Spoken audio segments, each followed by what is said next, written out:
Experts tell us that the 3 areas of balance for proper health are exercise, nutrition, and sleep. This is Ryan, owner of My Mattress, and while My Mattress store can't really help with exercise and nutrition, we can help with better sleep. If a person started today to live a balanced life in health, exercise, and sleep, 3 things might happen. 1, we might throw away the bag of peanut M&Ms that we have stashed. 2, we might get up off the couch and exercise.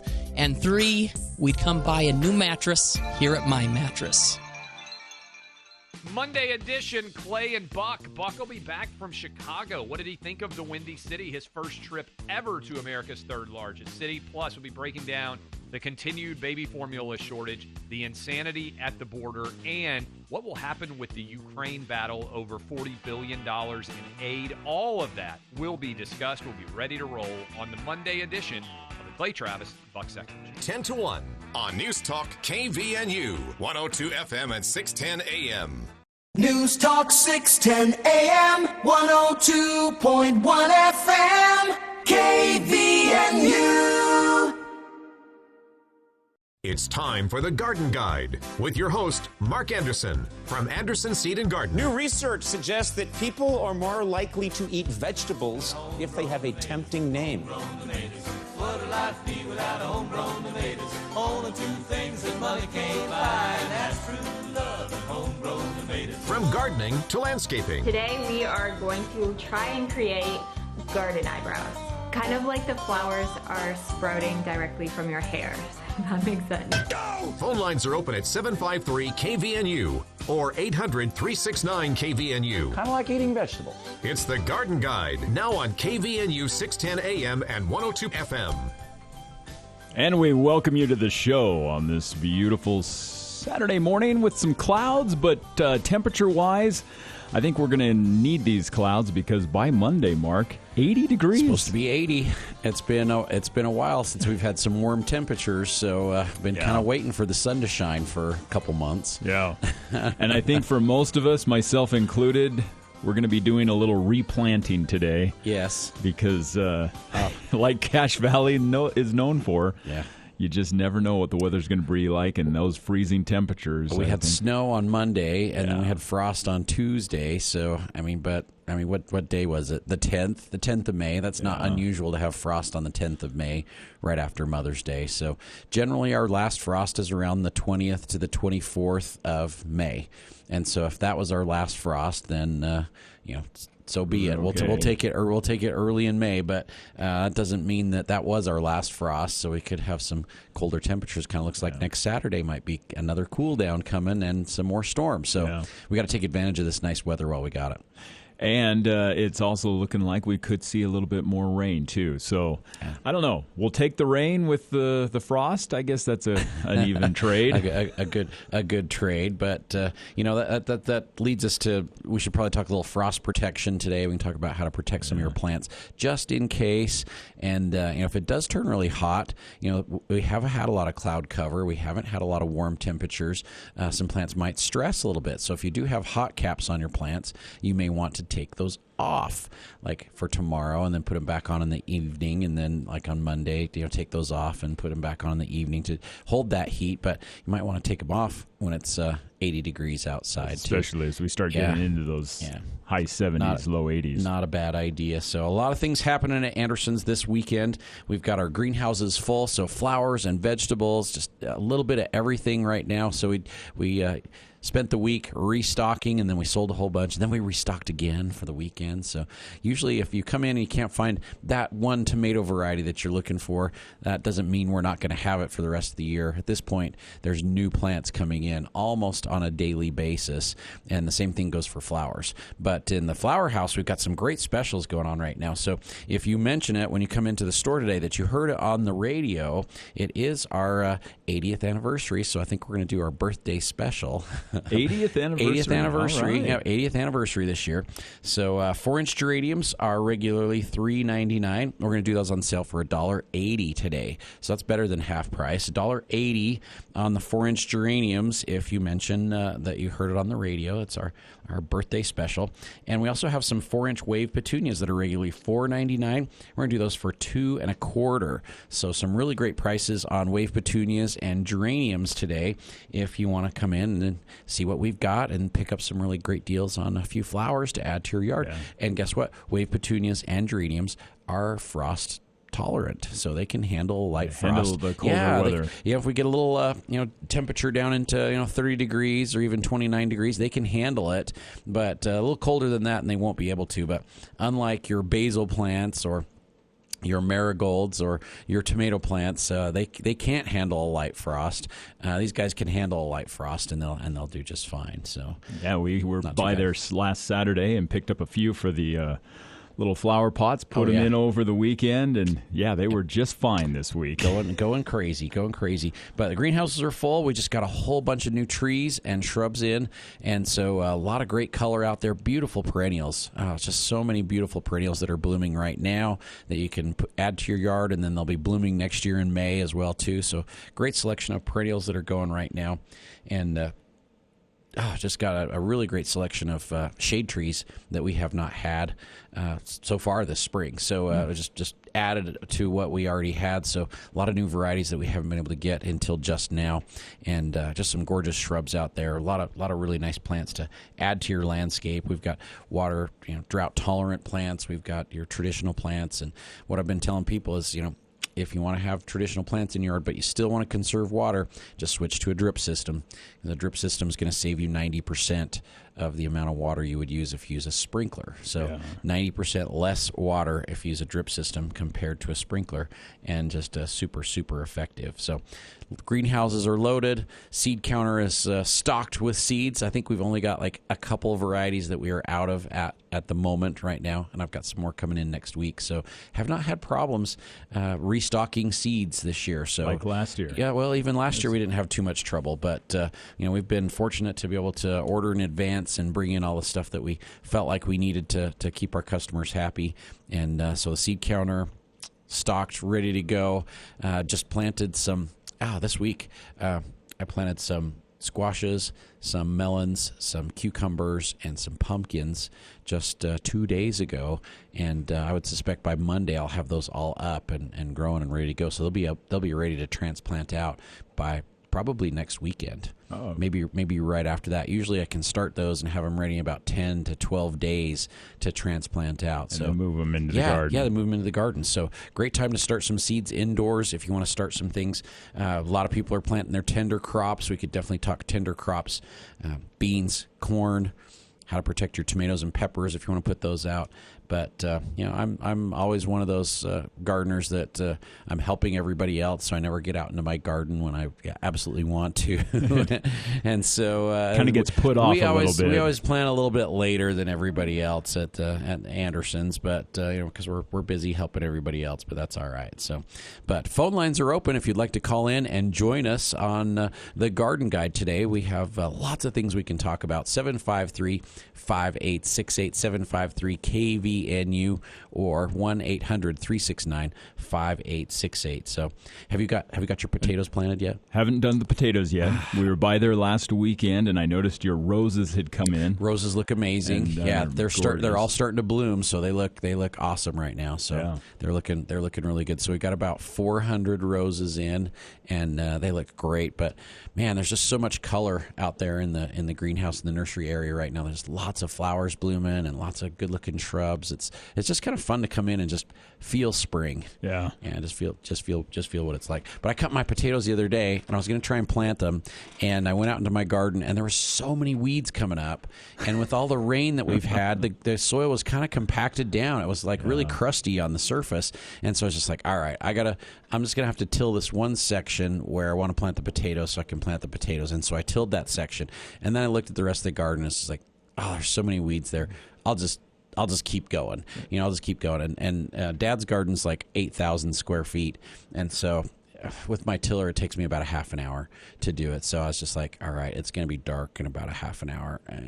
Should I plant the potatoes or should I just take care of these weeds? Should I plant the potatoes or should I take care of these weeds? Back and I was forth. like, I just went through and just took care of the weeds. So I did not get my potatoes planted, but hopefully tonight. For today. Yeah. Hopefully tonight we'll get those planted and then get them watered in really well. But when I tilled, the surface was kind of hard and dry, but right below that, good soil moisture. So all these storms that we've been getting in my garden, just amazing soil moisture out there. My carrots are all up. They took 10 days to come up. So the carrots came up.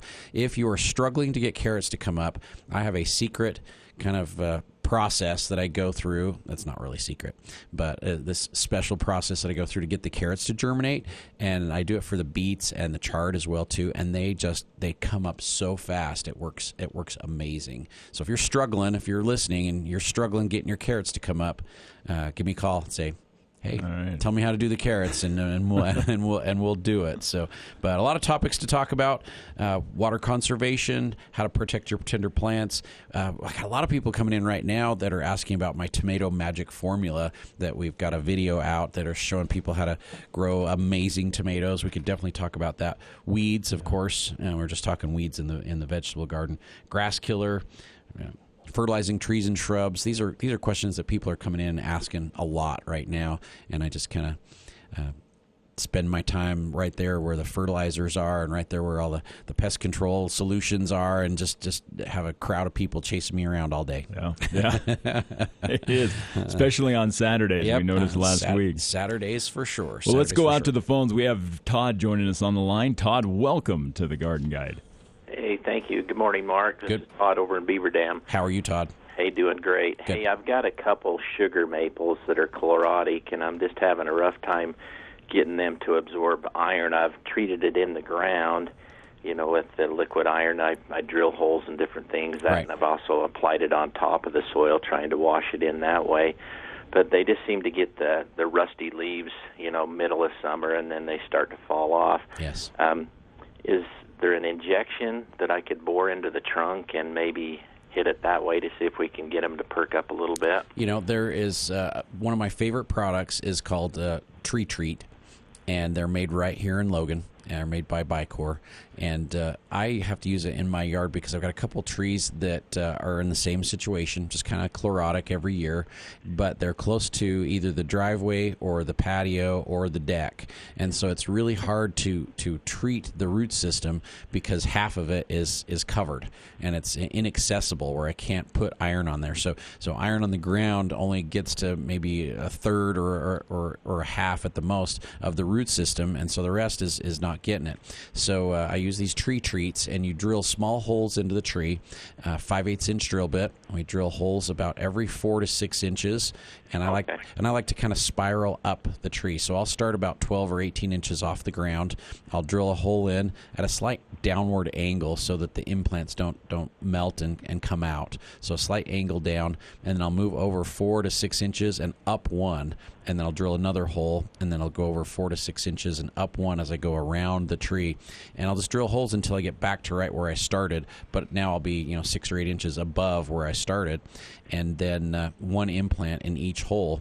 And man, they work amazingly well. It puts nitrogen as well as iron and zinc and magnesium and manganese into the tree, so a lot of micronutrients that will really help with the trees, and especially help with that chlorosis.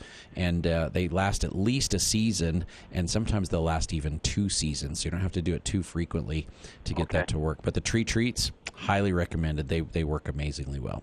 Okay. These trees are only about 10 inches in circumference around the tree. Is that too small, or do you think they'll be okay? Usually diameter-wise, I like to do it at least 4 inches in diameter. So you might be a little bit small to do the implants, but the liquid iron works really well. Have you tried the EDDHA, the powdered stuff? I have. Yeah, okay. I dilute it in a bucket, 5-gallon bucket, then I just let it drip in. How much are you using per inch of diameter?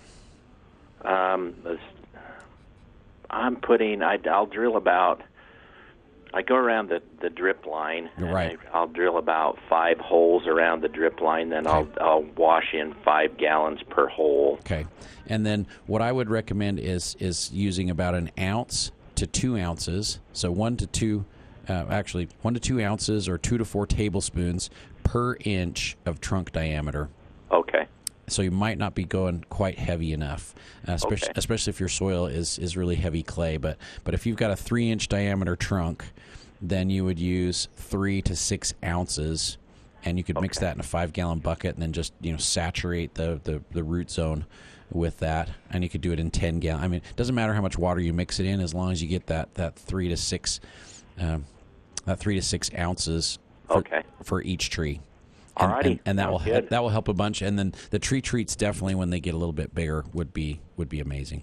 Okay. All right. All righty. Thank you. Thanks so much for calling, Todd. Have a great weekend. You too. Thank you. All right. We'll see you. Bye. All right. That frees up our phone lines. 753-5868, 753-KVNU, or 1-800-369-5868. If you'd like to call and join our conversation, it's me and Will. Talking about and trees Will this morning.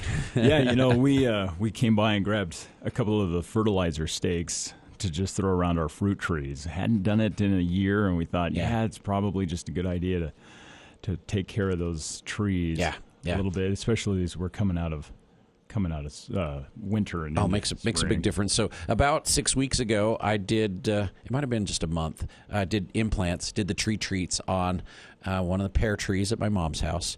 I did the apple tree that's right next to it, which has been, that tree was pretty good size when I was a kid.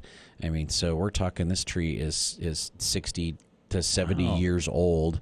I mean, it's been a great producing apple, but it's starting to decline. So it's got some branches we've had to cut out. It's got some bark that's peeling off and splitting, and we've been talking about taking it out for maybe a couple of years, and it's just a really great summer apple. So it's a Lodi summer apple, and so it makes the best pie. It's like my favorite pie apple of all time.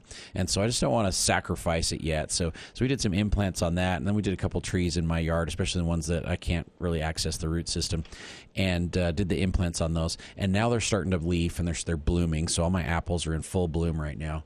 Well, that apple, it's just not been looking good. We've had to cut branches out. It's just not looking right. Full bloom. It is taking off. It is in absolute full bloom. It is just loaded with blossoms right now. So it looks amazing. But, if you'd talked to me about it last year, I'd say it was kind of on its last leg. Yeah, it's on its last leg. But the tree treats have just perked it right back up, and it looks absolutely it's just white, like it's got snow all over it with all the blossoms. The trunk still looks beat up. It's not gonna fix that, So that's the way it is. But probably one of the hardest lessons we learned as new gardeners was that you can't just plant a tree and then expect it just to take off. It does require a little care and a little bit of fertilizer every now and then, and a little bit of trimming, and as long as you do that, it really helps. Take off. So we got in and did some serious pruning this spring. One of my pruning crews needed a little refresher, and so we spent a morning at my parents' house, went through their orchard, trimmed all the trees up. I showed them some new techniques, showed them a couple of things to do, and we really got the trees cleaned up, except for one big apple we just couldn't get to, and unfortunately it really needs to be pruned, and didn't get done this year, but everybody else did, and trees are doing great. And then I fertilized all the fruit trees this year, so I used my new ProGrow 365 fertilizer, which one application will last the entire year. It's an all organic fertilizer. It's got lots of beneficial microbes and microorganisms and mycorrhiza in it to build the root system back up. And so I went and hit all the fruit trees with that, and then I did all my smaller shade trees that I've planted in the last 3 or 4 years as well too. And boy, they're looking so good. They look really, really good. They need that fertilizer, and it did not hurt to have a really wet March and April. Nice. Yeah, it did not hurt at all. And the moisture last fall was probably critical in October. We got all that moisture and the snow and on the rain. What did we get? Like 5 inches, 5 or 6 inches of rain in October. It really saturated the soil. Then when winter came and the ground froze, there was lots of good soil moisture for those plants. So we're seeing we're seeing the benefits of that. I mean, drive around town. Yeah. There's trees that are just in full bloom right now. They really look amazing, and that's what some water in the fall makes a difference, especially after a hot, dry summer that we had last year. Really, really, really everywhere, just so green. Yeah. And no one's having to turn their sprinklers on yet. Yep. Let's just hope we get a few more storms that we can. Right. One of my employees, I think he's finishing up his degree, and he said the last few years he has not been here in May. You know, he's like finished up school end of April and just like took off and went back home. And he's like, I can't believe how gorgeous the valley is right now. He's like, I have not been here, the 10th to the 15th of May the last couple of years, and he's just like, it's so green and everything's in bloom. It's just so beautiful right now, and we're really, really fortunate. We are sitting a lot better than the rest of the state water wise. We've got good supply up there in the mountains, and it's still melting and coming down nice and slow, and we keep getting a little bit more every week to add to it. I think we're sitting really well. Somebody told me yesterday that Hiram Dam was full. Hiram Dam's full right now. So, yeah, that's a good sign. We need it. Yep. Well, Joan is joining us on the line from Millville. Joan, welcome to the Garden Guide. Hi, thank you. I have a question about my lawn where the dogs pee in the lawn, and I have either a dead spot and then around it it's super green. Yes. And growing great. Is there any way to neutralize that or anything so you don't have the dead spots? That is a great question, Joan, and I can't believe your dogs would do that to your lawn. So it actually isn't my dogs; it's my grand dogs. The grand dogs. Yes, darn those grand dogs. That's so rude of them to do that. So there is a really cool product out there, and it is called a dog spot remover. And you can hook it to your hose, so it's hose end. It just sprays out, and usually the pets will stay in one location, and so you don't have to treat like the whole lawn with it, but just the areas where they like to go, and it will cure damage that has been done already, and it will prevent new spots from showing up. And all you have to do is treat it once a month. And so you just attach it to your hose, spray the areas where the dogs like to do their business, and it will cure the damage that's been done. You may want to throw a little bit of seed out there if you've got some really big spots, just to get some new grass coming in there. But then it will prevent new spots from showing up through the summertime. And it really does a great job. So maybe 4 or 5 sprays through the summer, just once a month, and that's going to clear that right up. So you don't get those green circles also? Oh, you might still get some green circles, but if you're really seeing some green circles, would not hurt to throw a little fertilizer out right now. In fact, I was at one of my friends' homes last night. Their grass is really slow to come out of dormancy, so it's still got some yellow, and it hasn't been mowed yet. It just doesn't want to perk up, and so they've got a lot of deer in their neighborhood, and you can just see some nice spots on the lawn, right, where the deer have been doing the same thing that the dogs have. And so it just needs to fertilize it, maybe get some humate on there, and all of a sudden in 2 weeks it'll be green, and it'll be mowing, and it'll be going like crazy. So your lawn might be lacking a little bit of nitrogen as well, too. Okay, great. Now tell me again that product. It's called Dog Spot Treatment. It's made by Revive, and it runs about, I think it's $19 for a bottle, but it will do like 5,000 square feet. And usually the pets kind of stay in about a 500 to 1,000 square foot area, so it should last you the entire year if you're just treating, maybe say 1,000 square feet at a time. That's the way my dogs are. They kind of like to stay in the same spot, so... Great. Okay. Thanks so much. You're so welcome. Thanks for calling, Joan. Mm-hmm. Have a great weekend. Bye. Bye-bye. And that's the much better alternative to neutralizing the dog. Yes. And there's like things you can add to the pet's water, into the pet's food that's supposed to neutralize their urine, but sometimes it doesn't react really well with the dogs. And so this way you can treat the ground and treat the grass as well too, and it will recover a lot. It'll recover a lot faster. So we've got a lot of very, very content users of this product that have dog spots or had dog spots, and now they don't. And so a lot of good response, a lot of good feedback on that particular product. So, but phone lines are open. Give us a call. We would love to have you join us on the show. 753-5868, 753-KVNU, or 1-800-369-5868.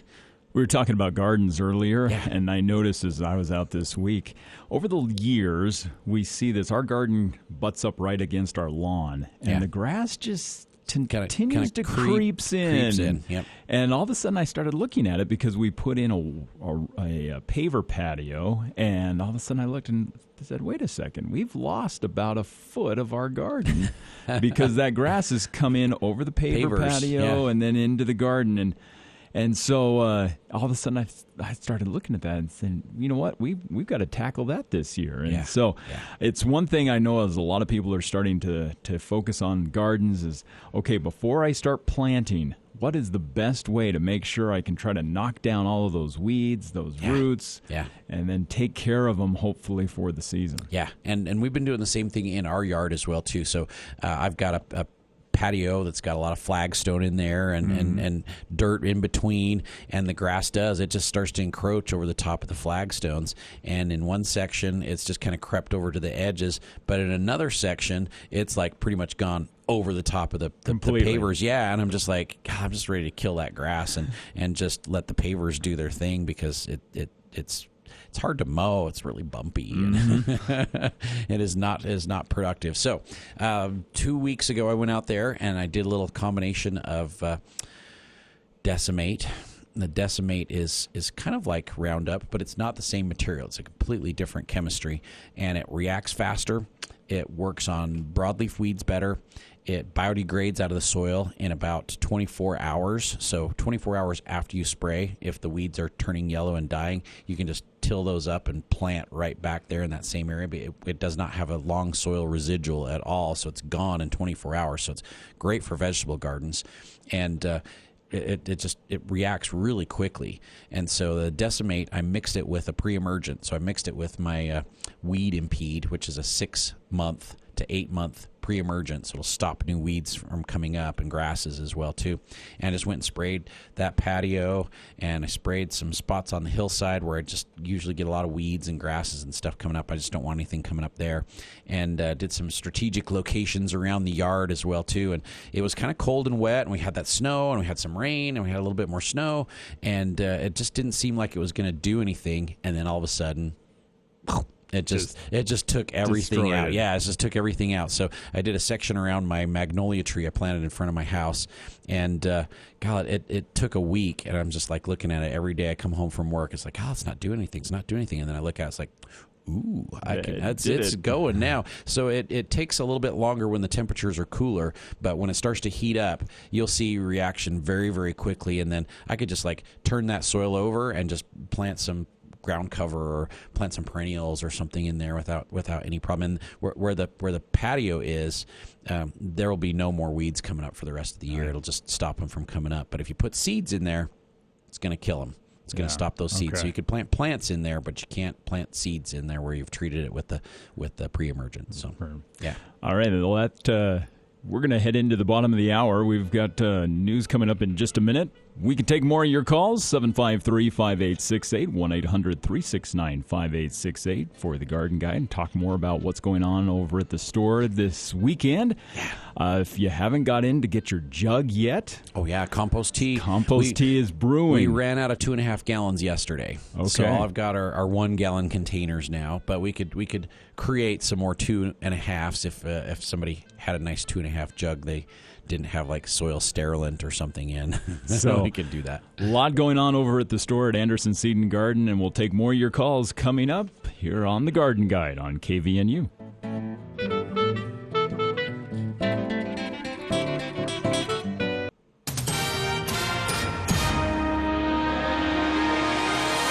With your KVNU News Update, I'm Will Feelwright. The news this hour brought to you by Adams Wealth Advisors.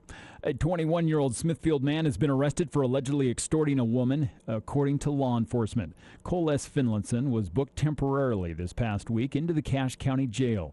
According to an arrest report, Smithfield City police officers received a 911 call from a woman who claimed that Finlinson had sent pornographic photos of her to a family member.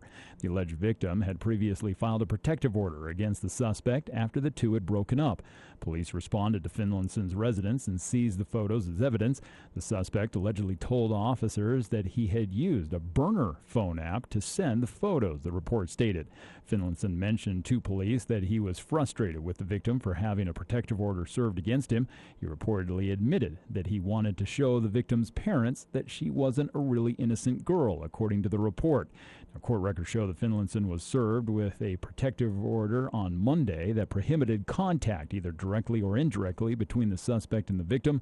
Jail records show that Finlayson was booked on 2 counts of sexual extortion, a second-degree felony, along with violating a protective order, a Class A misdemeanor.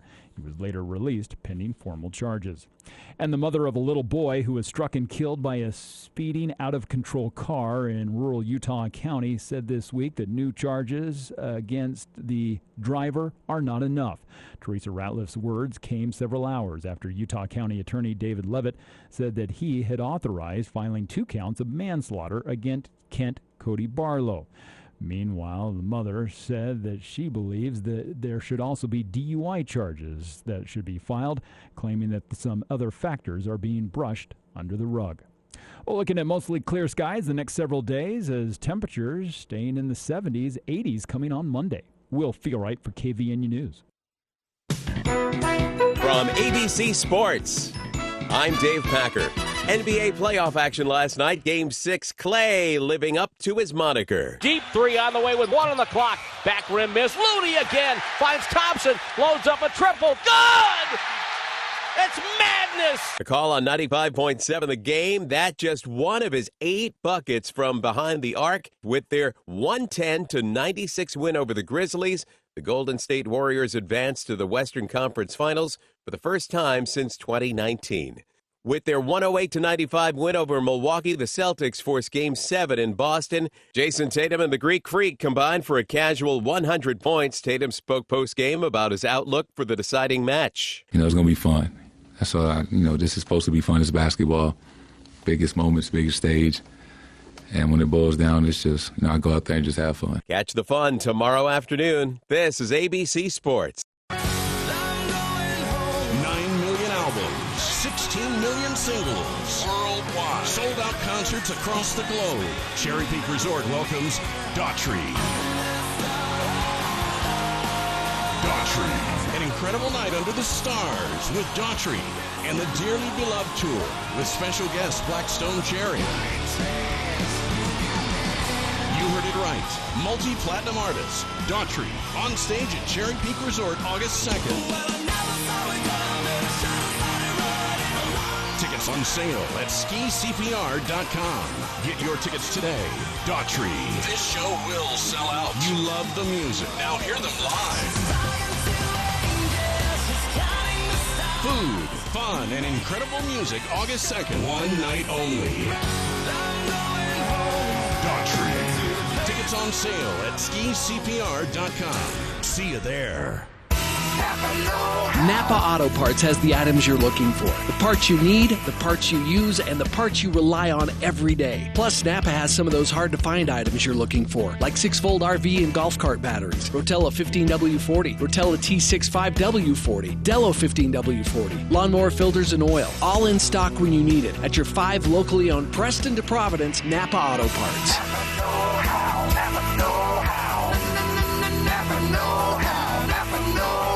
From gardening to landscaping, it's the Garden Guide on News Talk KVNU, 610 AM and 102.1 FM. And we welcome you back to the show. Sun breaking through the clouds. I was going to say, I see the sun coming out. So nice. And it's going to be a warm one today and even warmer tomorrow and into Monday. So. It just seems like we have not seen the sun that much the last couple months. So every time it comes out, it's like, ooh, blue sky. Yes. Loving it. We'll take that. We'll take it. Absolutely. Some great deals going on at Anderson Seed and Garden this weekend. So we've got 4-inch geraniums that are regularly $4, and we got those on sale for $1.80. If you mention it that you heard it on the radio today, it's our 80th anniversary, 80th birthday, whichever way you want to go. So it could be our 80th birthday party at Anderson's this weekend. So kind of a special on our 4-inch geraniums. They're $1.80. And 4-inch wave petunias, they're regularly $4.99. And we've got those on sale for $2.25. So some really great deals on wave petunias and geraniums. They're hardy enough to handle a light frost, so you could plant those right now, and they would be ready to go. Greenhouses are full of all kinds of flowers. We've got gorgeous annuals. We've got perennials that are all in full bloom. We've got some great-looking hostas that came in. Heuchera, coral bells. They look amazing right now. Lots of great color on the foliage as well. Lots of trees and shrubs came in this week as well, too, and roses. We got about 400 gorgeous roses in stock right now. So a lot of things happening at Anderson Seed and Garden. Trees are in bloom. We probably need to talk fire blight as well, too. So a lot of things happening outside. A lot of jobs you should be doing. I know it's nice to just sit and feel the sunshine, but I know there's some work we got to do as well too. So I've got a list waiting for me when I get home, and actually, I think you now have about 398 roses because 2 of them are in my garage that have to be planted today. That's at the top of the list, and you know, you mentioned trees because right now with fruit trees all blooming, we ought to talk too. If we were to get another storm and another really cold night, I saw a lot of people doing a lot of different things on social media to try to save their fruit blossoms. And some pretty ingenious, some a lot of work. Exactly. And then some of us just said, we'll just see what happens. For me, it's like unless it's going to get really, really cold, I don't do too much to them because a little bit of Mother Nature thinning the fruit out with the frost is not all bad. No, it's not all bad. And usually not all the blossoms are open all at once. And if we just get a light frost like we had, it'll maybe damage some of the blossoms, but all the rest will be okay. There's no damage inside the blossoms as well too. So.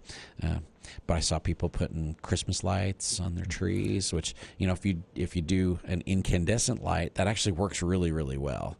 LED lights don't generate as much heat. Wouldn't put off enough heat. So I just wouldn't do it. But the incandescent lights, they'll generate a lot of heat, and if you throw a little frost cloth over the top of it, it'll hold that heat inside as well too. So that's a great way to kind of warm things up without having to light fires out in your orchard. And I saw one person, he just took a bunch of bed sheets and laid those over, and I thought, okay, as long as you're pulling them away from, because if those bed sheets just sit on the limbs and are on the blossoms, it'll freeze right through. It's still going to get right through. Yeah, it'll freeze right through the sheets, and so you got to get it up off the tree. But then you've got all the blossoms that are on the interior that the sheet wouldn't be touching. So you maybe sacrifice some to keep the other ones going. So that wouldn't be all bad. So yeah. But phone lines are open, 753-5868, 753-KVNU, or 1-800-369-5868. And we'd love to have you join us here on the Garden Guide. So when it comes to fire blight, with all of the trees blossoming right now, we've talked about it over and over. Right. There's several products that can really help prevent that as we head into summer. And where we've had kind of a wet, humid spring, and we're getting some warm temperatures now, this is prime time for fire blight to be spreading like crazy. And so Fire blight spray from Fertilome has streptomycin sulfate in there. Great way to prevent that bacteria from getting into your tree. You could also use copper soap. You could use the Complete Disease Control from Monterey. You can use the Garden Foss from Monterey as well, too. And those all work amazingly well on fire blight. You'd spray the blossoms. So try and do it in the evening when the bees have all gone home. But these are all disease control, so they really won't bother the bees at all if you end up spraying in the middle of the day. But it's always better to spray it at evening time when they're just not as active. And I just installed 2 colonies of hives, 2 colonies of bees, two hives at my house this week. So they look pretty good. Yeah. I lost 3 over the winter. So oh, really? Yeah. So they were they were doing great in January, and then in February they all froze. Oh, yeah, no. I know. It was pretty disappointing, but that's the way it goes. Oh, I forgot. Julia's going to be at the store today too, doing pie. So if you haven't been down to the store the last couple weeks, we've got the pie lady Julia has been stopping in at the store, and she's been selling full pies. Like she did strawberry pies for Mother's Day last week that were just amazing, so good. So if you want to try some homemade local pies, come see Julia at the store. She'll be probably out in the back parking lot. Now, was she also the one doing the Mother's Day cookies? I don't know if she's doing the cookies, but someone was passing around Mother's Day cookies yesterday. Last Saturday. On Saturday we were passing away cookies. That was our Mother's Day cookies. We got those from the Bluebird. So the Bluebird made those special for us. So we were passing out cookies. Yeah, we did talk about it on the radio, but you weren't here last week. No, but I was in there, and then I got one for my wife, and then we shared it. That was nice of her to share a little cookie with you for Mother's Day. So hopefully all of our listeners had a great Mother's Day as well, too. And the pie lady will be there today. She will be there today, and hopefully she'll have lots of waved petunias and geraniums to pass out as well, too. So, since they're on sale. Well, let's go back out to the phone lines. We have Tammy joining us on the line from Smithfield. Tammy, welcome to the Garden Guide. Hi, Mark. Hey, how are you, Tammy? I'm good. Good. I've got a couple of trimming questions. My forsythia is overgrown, and I'm wondering, how do I go about trimming that? Oh, great question. And it's all done blooming? Yes, it's finished up. Okay, your rule of thumb for early bloomers like forsythia and lilacs and some other shrubs that bloom very early like beauty bush is you want to prune them after they're done blooming. And so now is actually a really good time to trim up the forsythia and take off some of that excess growth. If you've got some really long branches, you can trim those right back to either the ground or back to the main trunk as well, too. So you can be fairly aggressive with those forsythia right now, and then they'll put lots of new growth out as well, too. So right after they're done blooming, prune them, and then a little bit of fertilizer. It's always great to fertilize right after you're done pruning. 16, 16, 16, or what do you That would be recommend? great. Tree and shrub food from Fertilome. Anything that's kind of a balanced nutrient package would be perfect. So that would work great. Okay. I've also got a honeysuckle vine I need to trim. It's just way overgrown. Yeah. Can I just kind of trim away at it all spring, or You sure do I can. need to do that in the fall? You sure can. So the honeysuckle, you can trim that back right now. I've got a trumpet vine that got out of control a couple years ago. Trimmed that way back, but it's got some really odd runner growth that I just need to get in there and take out. So now's a really good time to do that as well, too. Yeah, that should be perfect.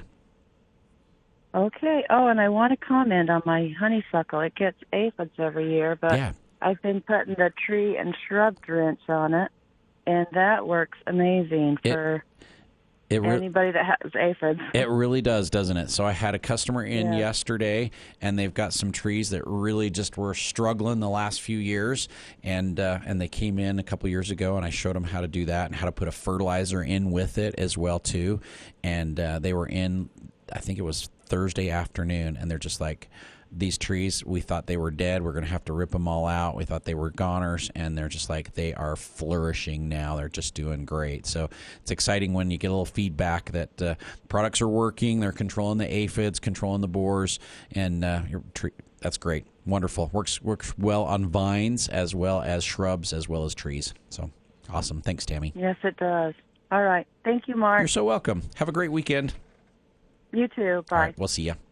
So, yeah, that tree and shrub drench, still have plenty of time to apply that, even though it takes a little bit of time for it to get up through the trees.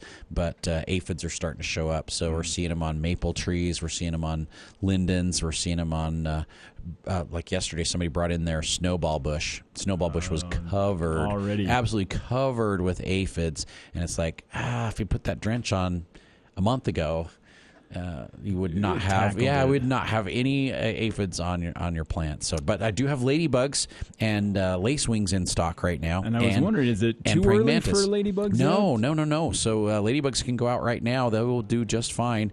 And so I've got ladybugs in the refrigerator. I've got ladybugs and lacewing combos, and then I also have praying mantis egg sacs. So we should be getting some more in next week as well too. The one thing we have not been able to get so far is nolobate for the grasshoppers. Oh, yes. So I put my order in 6 months ago. 6 months ago. So we ordered in November, so it was almost 7 months ago. Ordered back in late October, early November, and we're not even sure if we're going to get it this year. So it does not sound like there is much available. And so nolobate, we've got a kind of a waiting list. We're taking people's names, and as soon as we get some, we'll give you a call, let you know that it's in. But as of right now, we do not have an ETA for any nolobate. So coming in. Yeah. But you really don't want to use it till June anyway. Okay. It's too early to put it out there because one big rainstorm, And it's gone. toast. Yeah, it's no good. So you don't want to put it out right now. You would want to wait until we get to that part of June where it just stops raining, and then it really doesn't starts rain to for 2 dry months. out. Yeah, that's when it's the most effective. But also, you get one big rainstorm, and it's just like it's worthless. It's done. So yeah. Well, we've got Kim, who's joining us on the line from Logan. So let's go back out to the phones. Kim, welcome to the Garden Guide. Thank you. I don't have too much of a problem. My mom has a hybrid lilac, and last year we noticed that a lot of the branches were like black, Yes. and this year only the young shoots from the base of the tree have come out. What do we do with that tree? Take it completely out, or just trim back the dead branch? Last year when it was black, did it look like it had been frozen, like the leaves had been hit by frost? Because there's a disease that will make the leaves turn black, and it really looks like it got hit with a really hard frost, but it's a very tolerant plant, and so the leaves will turn black and they'll just kind of curl up. But it's actually a bacterial disease that gets into the lilacs that can really cause some damage. And just as the leaves are starting to come out is when you want to spray it to prevent it. Where that was a hybrid lilac, if it was grafted, the new shoots that are coming up may be different from the one that you had previously. But what I would do is I would trim out all the dead stuff, get that all out, and let the new growth come up and see what flowers appear on it and see what happens. My lilacs are just starting to bloom at home, and so we're starting to see some color in them. So if the color on those new shoots is correct, then you're fine. But if it goes to like just a light lavender color and it was a gorgeous deep dark purple previously, then it's reverted back to its hardy rootstock. But it may just be the same lilac, because a lot of those hybrid lilacs are on their own root, and so they would stay true to color. Okay. Yeah. Okay. So do I need to clean my pruners and things like that after I've done it? It would not hurt. And then there's a couple sprays that are very effective on that particular disease. One is called F-Stop. So the F-Stop is a product that we will use, and it comes in a liquid, and so you can spray it right on there. It's a systemic fungicide. It works on the lilac blight very, very well, and you want to do it just as those new leaves are coming out. So right now it'd be perfect. And then again, maybe in 3 weeks if it stays cool and wet through the end of May. Okay. All right. One other quick question. Another plant of hers, clematis, is really, really overgrown. Can I just whack it way back, or? You can. Yeah, you sure can. You sure can. So a lot of times the clematis get big and overgrown. You got a lot of woody old growth in there. You can start selectively taking some of those vines out, but you can also trim it back to about 3 or 4 feet and just get rid of a bunch of excess growth and let new come up, and that's usually where they bloom. Okay. Yeah. Okay. All Great. right. Thank you so much. Fertilize after you prune, and and then heavy mulch. They like a 2 or 3 inch mulch around the root system. So good for the clematis. Okay. All right. Wonderful. Thank you so You're much. welcome. Thanks, Kim. Have a great weekend. Thank you. All Bye-bye. right. We'll see you. Still time to take maybe 1 to 2 more calls at 753-5868, 1-800-369-5868.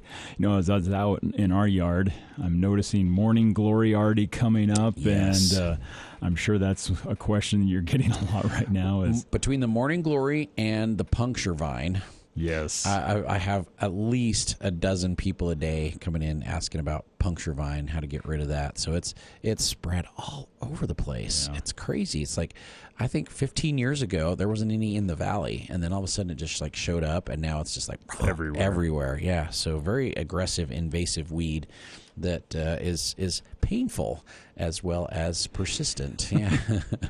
And really bad on the bike tires and terrible. Everything else. Yeah, it's just an awful weed.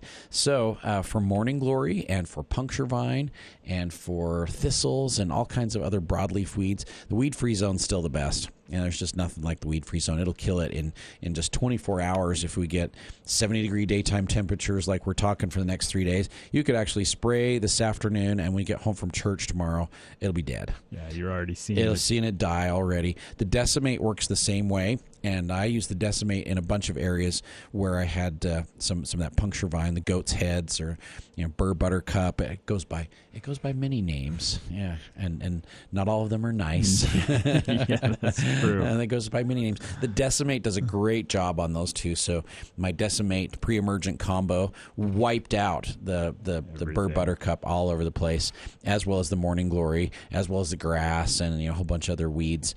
And mixed with that pre-emergent, it'll kill those seeds, so I don't have more of them coming up.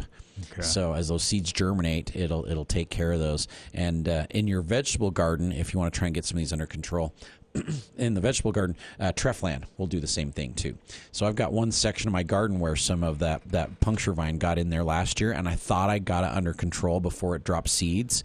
And this spring, when I tilled it the first time, and I walked into my house, and I heard click, click, click, click, click on the tile, and I'm just like, oh, man, I looked at my shoes, and there was a bunch of them just, stuck to the bottom of my shoes. Yeah. And I was just like, dang it, I swear I got those under control. I'm going to be using Treflan in that area to get those seeds under control so I don't have the burr buttercups spreading all over the place. Yeah. But Decimate and Weed-Free Zone, it will kill morning glory. It'll kill burr buttercup, puncture vine, mallow, thistle, and nasty grasses as well too. Well, the weed-free zone won't kill the grass, but the Decimate will. Okay. Yeah, but it does a really good job. And the Decimate's gone in 24 hours out of the soil, so you can just plant right back and replant immediately. Yeah, that's the way to go. So we've got 5 minutes left. We could probably get one more caller in, 753-5868, 753-KVNU, or 1-800-369-5868. So.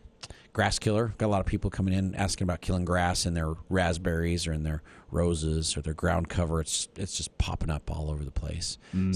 Grass is like crazy. So between the grass killer or the over the top or the grass be gone, we can get all that grass taken care of without damaging your flowers and your shrubs. So that's a really great product to use. And then put a pre-emergent down afterwards to prevent the new ones from coming up. Yeah, you don't have to deal with the weeds all summer long. So. Now, will that impact the raspberries even as they're still sending up some shoots? So with the Cazeron and raspberries, we want to wait until those new shoots start to turn brown. Yeah, so when you see those canes go from a green, soft green to a more brown color, that means the canes have started to form, and the Cazeron won't bother those. But if they're young and tender, it could damage your new growth, and so you may want to wait until all your new growth is up and is starting to turn woody before you put the Cazeron on your raspberries. But then that's a one application, lasts the entire season, so you just don't have to worry about weeds and grasses coming back after that. Treflan you can't use on the raspberries, but we can use it around a lot of other vegetables and edibles, like peas, and around beans and carrots. And once everything's up and growing, you can use the Treflan around just about everything except corn. It'll damage your corn, so keep it out of your corn. And I like to keep it away from my squashes, melons, cucumbers, because it kind of just damages the root system enough that it kind of stunts the plants.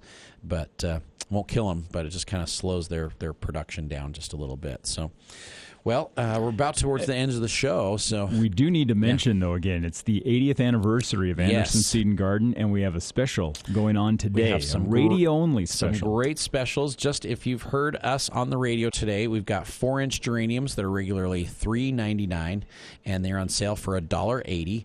And we've also got 4-inch wave petunias that are regularly $4.99, and they're on sale for $2.25. And so we got some great 80th birthday specials at Anderson Seed and Garden today with the geraniums and the petunias on sale. Lots of gorgeous flowers, perennials, shrubs, trees. We are loaded up for spring, and things are just looking great. So good time to come in and just feel spring in Anderson's. You could grab a piece of pie from Julia while you're there, and you just feel like you just want to go outside and enjoy sticking your fingers in the dirt. Yeah, that's what most of us are going to be doing today. So have we got enough time to sneak one more call in? It's like we're going to try. See that caller coming. So probably not going to get any more calls in for today, but we're going to try and get this one more question answered, and then we'll probably call it a day here at the Garden Guide. So. We have Megan joining us on the line from Providence. Megan, welcome to the Garden Guide. Thank you. Thanks for having me. Yep. Hey, Mark, this is Megan Jones. I have a question about my yard. Fire away. We have about 30 seconds. Okay. So make I'll it quick. go really fast. Yes. So I have a rock garden with snow and summer as the ground cover. Okay. And it every year grows this really viney, kind of like morning glory weed all over it. Yes. And I'm not sure what to use to get rid of it. That is a great question. In the ground cover, whatever we use to kill that viney stuff, which could be morning glory, it could damage your ground cover as well too. So that's one where I'd say we can treat it topically. You can go in and you can just treat it right on that plant. So sometimes we'll even take like a sponge and put like the decimate on it and just wipe it on that vine and then let it dry before you put it back on the other one so it doesn't transfer to your ground cover. But once we get that weed out of there, we can put a pre-emergent down like Weed Impede or like Treflan, and it will stop all the new weeds from coming up. So come in and see me today. I'll show you what to use and how to do it, and we'll get those weeds under control in your flower beds. Appreciate the call, Megan. Right. And that'll wrap up the show here. And we'll be back again, of course, next week as we're heading into more of the warmer weather. Again, the 80th anniversary sale today. At Anderson's. On the Wave Petunias. Yep. Fire blight, make sure and get that under control. Get out there and do some fertilizing and some weed control. And we'll talk about the tomato magic formula next week, since we have a class coming up on Wednesday at the Wednesday market. So Wednesday market, we're going to start classes on Wednesday afternoons at lunch. So it's called our Lunch and Learn classes. And that is starting this week, 12:15 at Anderson's in our classroom. And we'll be doing our tomato